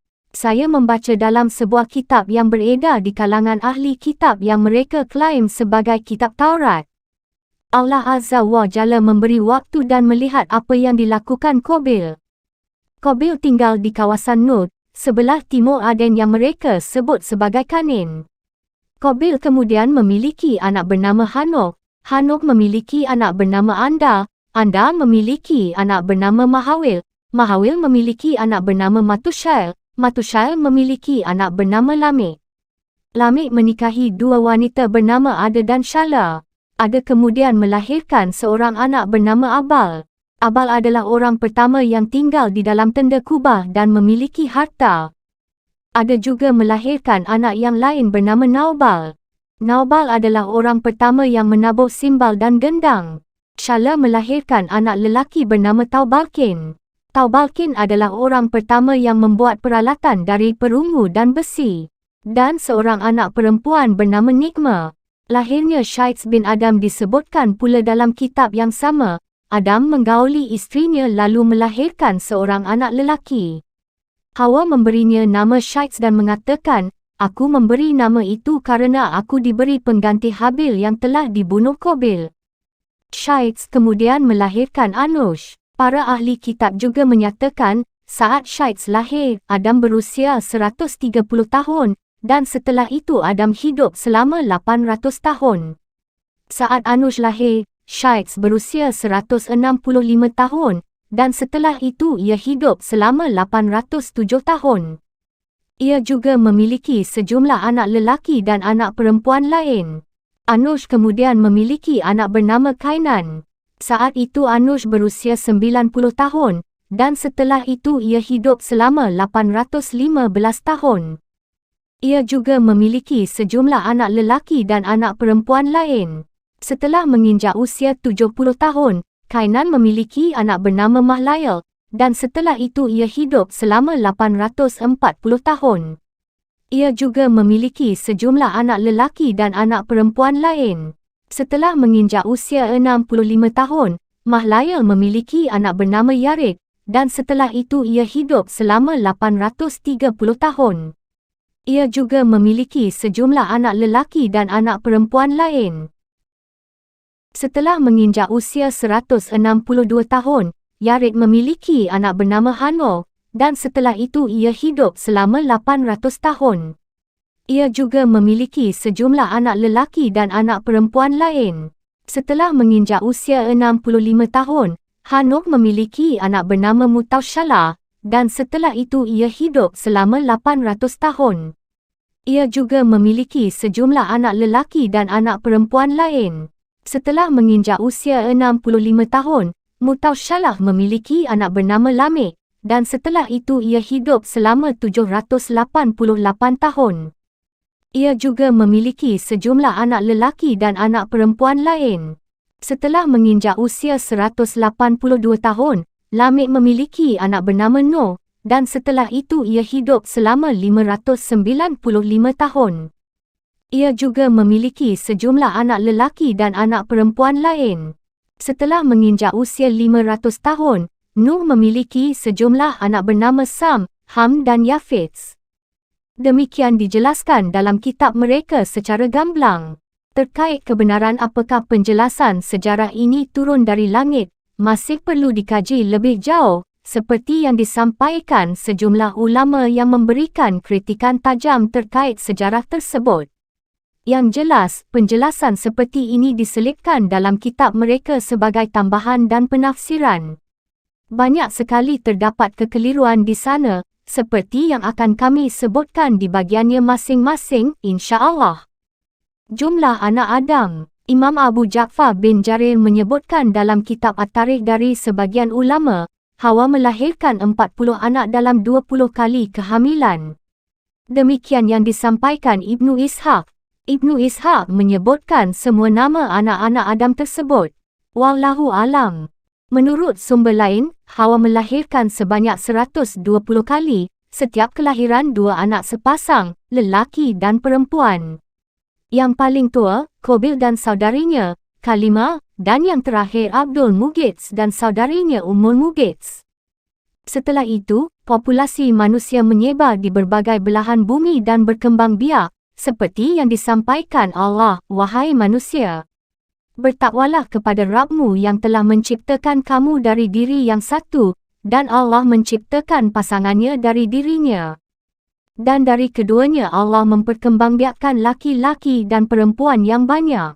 Bertakwalah kepada Allah yang dengan namanya kamu saling meminta, dan peliharalah hubungan kekeluargaan. Sesungguhnya, Allah selalu menjaga dan mengawasimu. Surah An-Nisa ayat 1. Para ahli sejarah menyebutkan, Adam sebelum meninggal dunia sempat melihat 400,000 keturunannya, yakni anak-anak dan cucu-cucunya. Wallahu alam. Allah berfirman, wahai manusia, bertakwalah kepada Rabbmu yang telah menciptakan kamu dari diri yang satu, dan Allah menciptakan pasangannya dari dirinya. Dan dari keduanya Allah memperkembangbiakkan laki-laki dan perempuan yang banyak. Bertakwalah kepada Allah yang dengan namanya kamu saling meminta, dan peliharalah hubungan kekeluargaan. Sesungguhnya, Allah selalu menjaga dan mengawasimu. Surah An-Nisa ayat 1. Dan firman-Nya, Dialah yang menciptakan kamu dari jiwa yang satu, dan daripadanya Dia menciptakan pasangannya, agar dia merasa senang kepadanya. Maka setelah dicampurinya, istrinya mengandung kandungan yang ringan, dan teruslah dia merasa ringan beberapa waktu. Kemudian ketika dia merasa berat, keduanya bermohon kepada Allah, Rabb mereka, seraya berkata, jika engkau memberi kami anak yang soleh, tentulah kami akan selalu bersyukur. Surah Al-A'raf ayat 189. Ayat ini lebih dulu menyebut Adam, setelah itu menyebut jenis, sama seperti firman Allah, dan sungguh, kami telah menciptakan manusia dari sari pati, yakni berasal dari tanah. Kemudian kami menjadikannya air mani yang disimpan dalam tempat yang kokoh. Surah Al-Mu'minun ayat 12 hingga 13. Dan firman-Nya, dan sungguh, telah kami hiasi langit yang dekat, dengan bintang-bintang dan kami jadikan bintang-bintang itu sebagai alat-alat pelempar syaitan, dan kami sediakan bagi mereka azab neraka yang menyala-nyala. Surah Al-Mulk ayat 5. Seperti diketahui, alat-alat pelempar syaitan bukanlah bintang-bintang langit itu sendiri, tapi salah satu bagian dari jenisnya.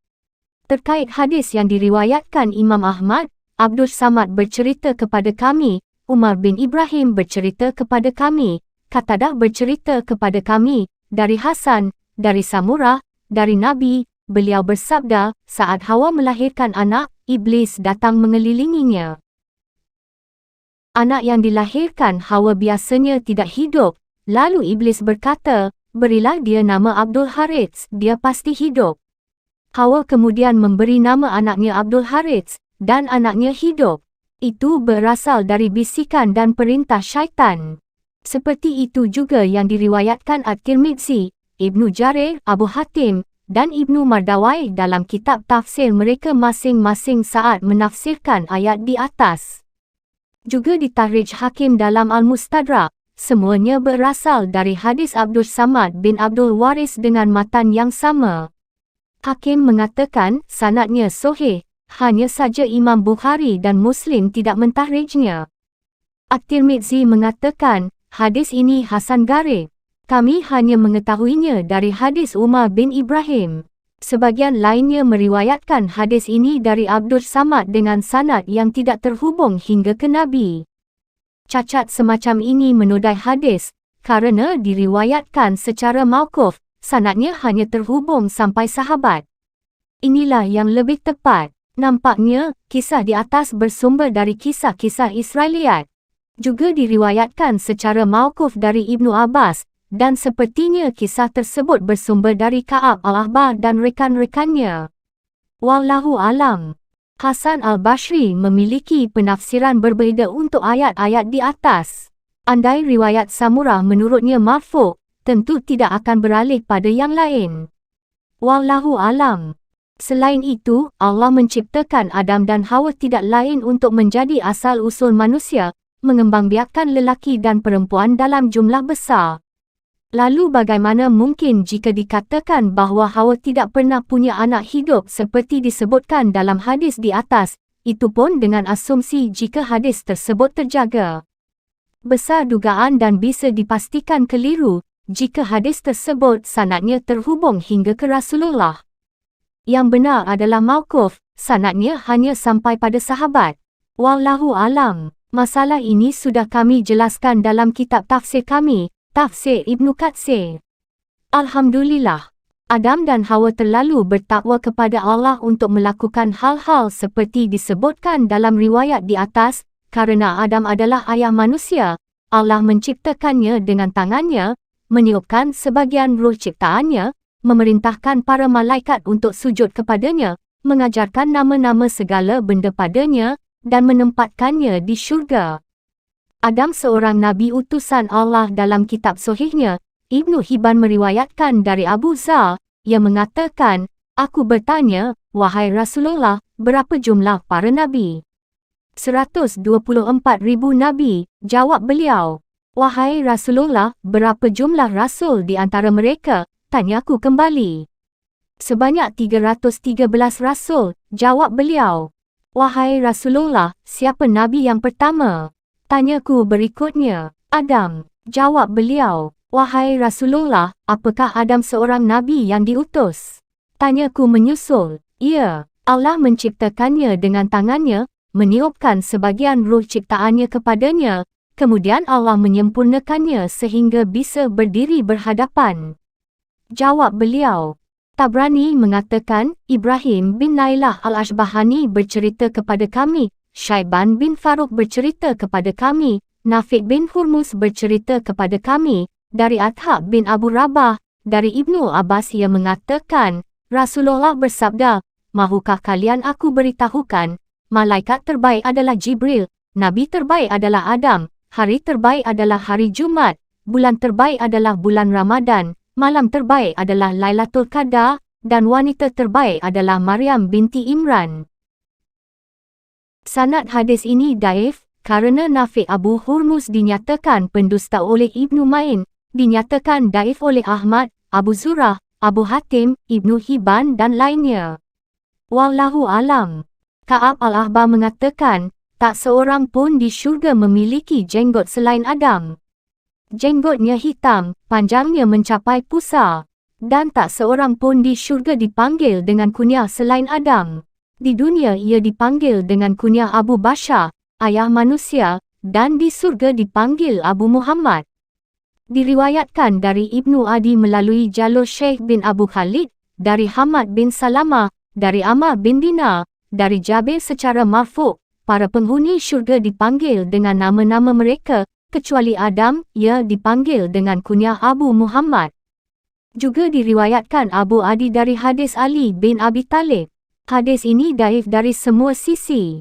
Wallahu alam. Nabi Muhammad pernah bertemu Nabi Adam di syurga. Disebutkan dalam hadis Isra dalam kitab Syahihain, saat Rasulullah melintas di hadapan Adam di langit paling bawah, Adam berkata kepada beliau, "Selamat datang anak soleh dan Nabi soleh." Di sebelah kanan dan kiri Adam ada kumpulan banyak manusia.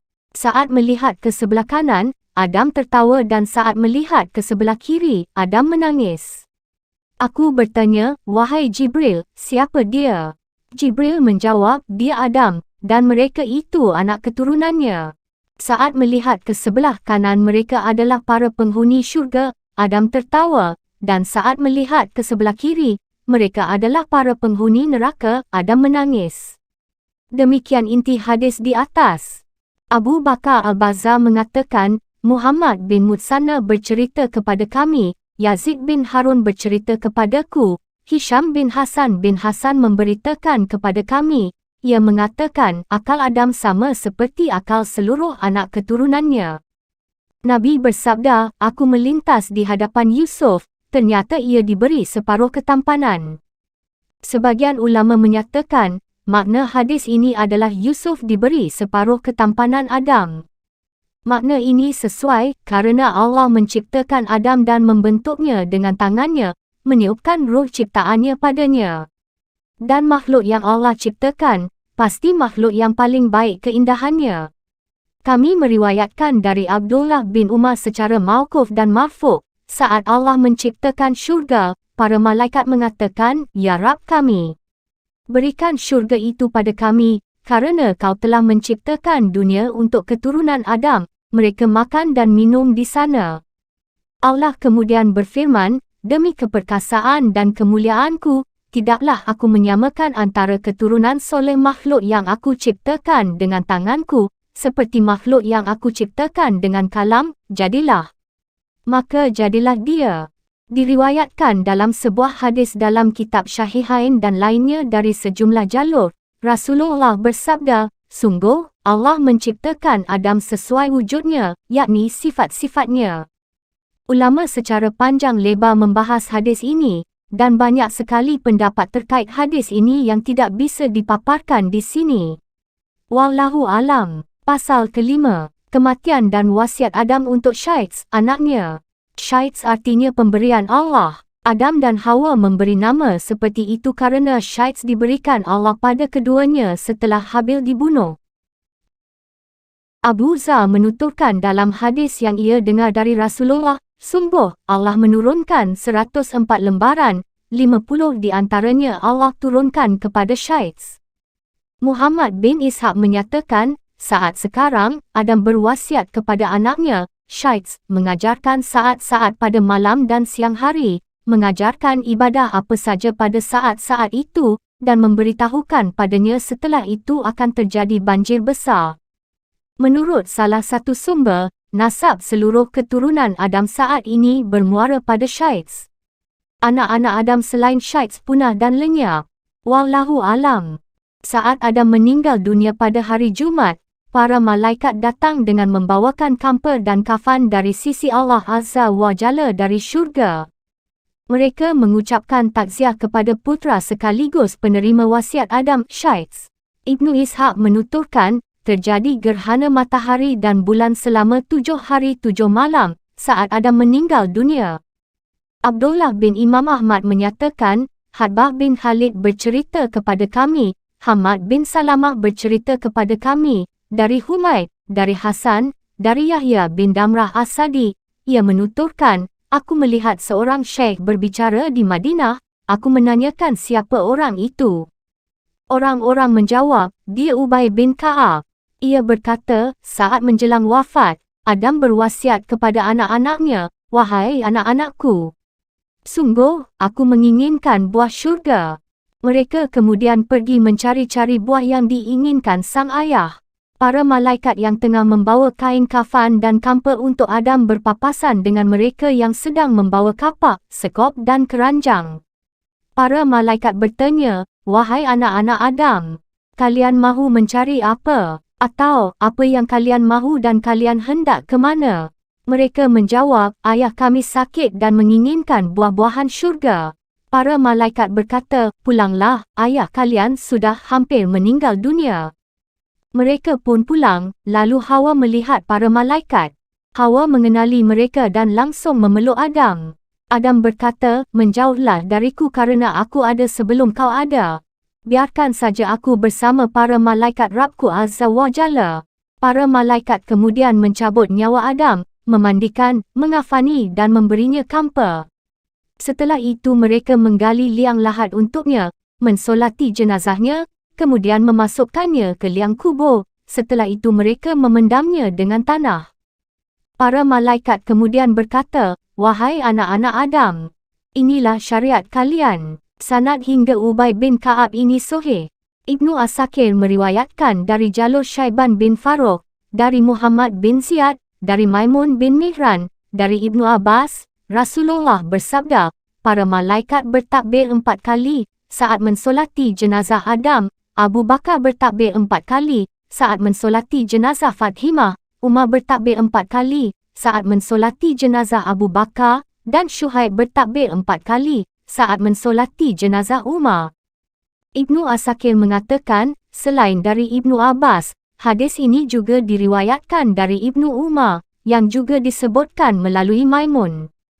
Usia Nabi Adam dan masa tinggalnya di bumi. Ulama berbeza pendapat terkait lokasi pemakaman Adam. Menurut riwayat yang masyhur, Adam dimakamkan di dekat sebuah gunung di India, tempat ia diturunkan dari syurga. Menurut sumber lain, Adam dimakamkan di Gunung Abu Kubais Mekah. Sumber lain menyebutkan, sebelum banjir besar terjadi, Nuh memindahkan jasad Adam dan Hawa dalam sebuah peti. Setelah itu ia makamkan di Baitul Maqdis, seperti yang disampaikan Ibnu Jarir. Ibnu Asakir meriwayatkan dari sebagian salaf, ia mengatakan, kepala Adam berada di Masjid Ibrahim, sementara kedua kakinya berada di Syakrah Baitul Maqdis. Adam meninggal dunia setahun setelah Hawa meninggal. Ulama berbeza pendapat berapa usia Adam. Seperti telah disebutkan dalam hadits marfu' dari Ibnu Abbas dan Abu Hurairah sebelumnya, umur Adam 1000 tahun seperti yang tertulis dalam Lauhul Mahfuz. Riwayat ini tidak bisa ditentang dengan penjelasan kitab Taurat yang menyebut 930 tahun. Karena perkataan ahli kitab ini diragukan dan tertolak karena berseberangan dengan kebenaran yang ada pada kita. Kebenaran terjaga yang bersumber dari Al-Maksum di samping itu. Pernyataan ahli kitab ini bisa diselaraskan dengan penjelasan dalam hadits Nabi sebagai berikut. Penjelasan dalam kitab Taurat dengan asumsi terjaga, diartikan sebagai batas waktu selama Adam berada di bumi setelah diturunkan dari syurga, iaitu selama 930 tahun dan jika dihitung berdasarkan kalender Qamariah berjumlah 957 tahun, ditambah 43 tahun Adam berada di syurga sebelum diturunkan berdasarkan penjelasan Ibnu Jarir dan lainnya. Dengan demikian, jumlah keseluruhan mencapai 1000 tahun. Adha Al-Urasani menyatakan, saat Adam meninggal dunia, seluruh makhluk menangisinya selama 7 hari. Hadis riwayat Ibnu As-Sakir. Setelah Adam meninggal dunia, tugas-tugas keagamaan dijalankan anaknya, Syaiz. Ia adalah seorang nabi berdasarkan nas hadis yang diriwayatkan Ibnu Hibban dalam kitab Sahihnya. Diriwayatkan dari Abu Zar secara marfu', 50 lembaran diturunkan padanya. Setelah Syaiz meninggal dunia, tugas keagamaan dilaksanakan anaknya, Anush, sepeninggalnya digantikan anaknya, Kanin, sepeninggalnya digantikan anaknya, Mahlayal yang oleh kalangan Persia dinyatakan sebagai penguasa 7 kawasan. Ia adalah orang pertama yang menebang pohon, membangun perkotaan dan benteng-benteng besar.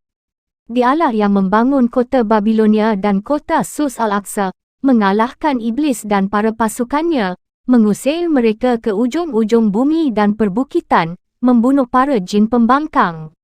Ia memiliki mahkota besar, sering berkhutbah di hadapan banyak orang, dan kekuasaannya bertahan selama 40 tahun. Setelah Mahyalil meninggal dunia, tugas keagamaan digantikan anaknya, Yared. Saat sekarat, Yared berwasiat kepada anaknya Hanul, yang menurut riwayat masyhur dia adalah Idris.